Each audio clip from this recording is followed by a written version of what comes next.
how do we lead holy lives? Well, we look around.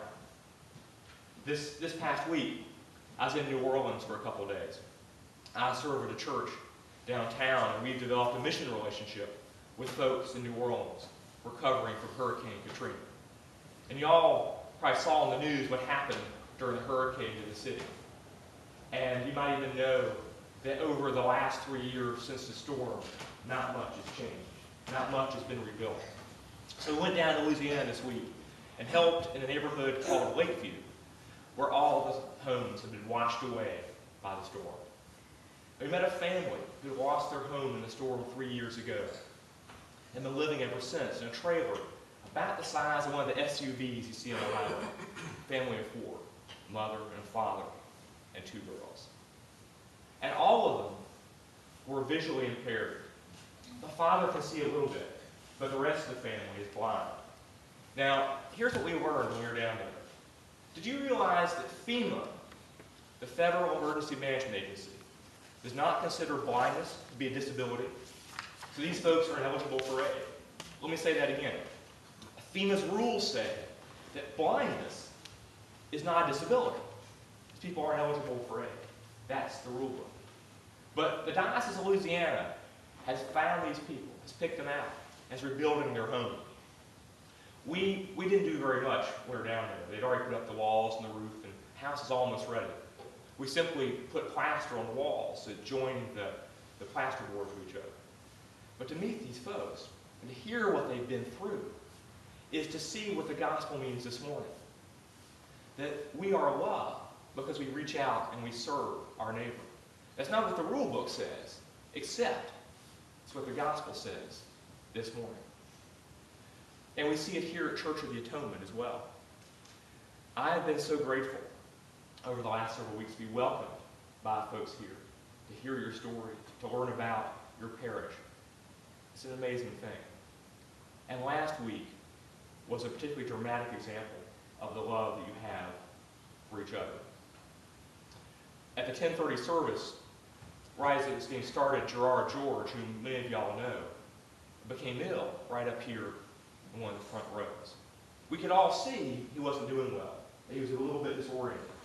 He wasn't feeling good. And so Father Massoud went down and very quietly sat there with him in that room to comfort him, to make sure he was doing all right, and to make sure he had some peace. And then, when it turned out he was not doing okay, we called the medical personnel, and they came in and they took him back to the hospital. And Delcia, who had just gotten back from a funeral of her own, went with him to the hospital to make sure he was okay. The people here knew where he was, and he felt comfortable. Now, you look through the prayer book. I don't think there's a direction in there that says what to do when someone falls ill at the beginning of the service. There's no line that says, here's the direction you take, except the gospel we heard this morning. And that's what we saw last week embodied in Father Massoud's care for Gerard, and what Delcia did in going to the hospital with him. That is our gospel, the love that Christ embodies for us, that we embody for each other.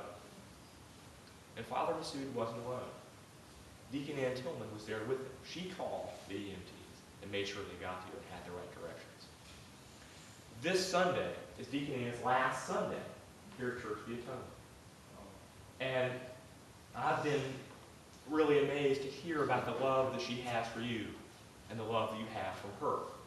Now, I met her several years ago at General Convention of the Episcopal Church, the national gathering we have every 3 years of Episcopalians, and in Columbus, Ohio.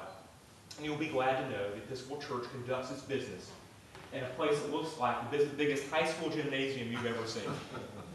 And so Ann and I were there. We're sitting way in the back, right off to the side in the cheap bleachers. And we heard everything that went on over those 2 weeks. And it was a nice time to meet her.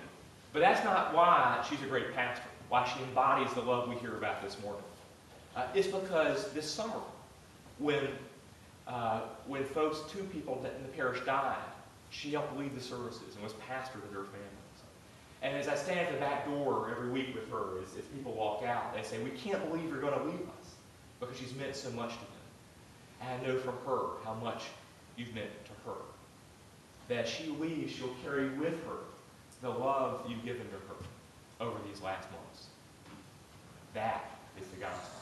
That turns the rule book upside down and embodies the love that Christ talks about today. You shall love the Lord your God with all your heart and all your soul and all your mind, and love your neighbor as yourself. We are to be loved, for the Lord our God is love. If we look, we see it around us. We embody it. This is what Christ brings to us. This is Christ's message today and every day, and our message to each other. You are to be loved, because the Lord our God is love. In Christ's name. Amen.